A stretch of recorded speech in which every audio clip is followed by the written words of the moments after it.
ফাকাত বলেন রাসূলের মাধ্যমে। রাসূল বলেন হাদিসে পাকে, আবু হুরায়রা রাদিয়াল্লাহু আনহু থেকে হাদিস বর্ণিত, কিয়ামতের দিন সর্বপ্রথম তিনজন ব্যক্তি জাহান্নামে যাবে। কয়জন? সবার আগে তিনজন জাহান্নামে যাবে, সবার আগে। কেমন তিনজন?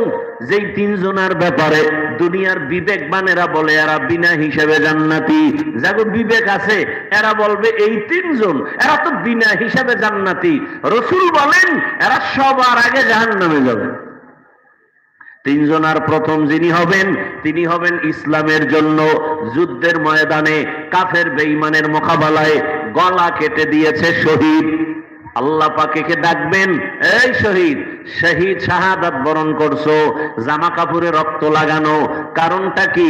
বলে তোমার দিনকে উঁচু করার জন্য। আল্লাহ বলবে না, আমি দুনিয়ার সবাই জানে দিনের পতাকা উঁচু করার জন্য তুই যুদ্ধ করেছো, আমি আল্লাহ তোর ভিতরেরটা জানি।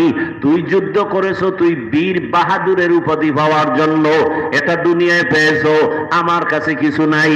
আল্লাহ রাগ করিয়া বলবে, জাহান্নামের ফেরেশতারা এই নাফরমানের ধর, জাহান্নামের শিকল লাগাইয়া সবার আগে একে জাহান্নামে ঢুকায়া দাও। দুই নম্বরে ডাক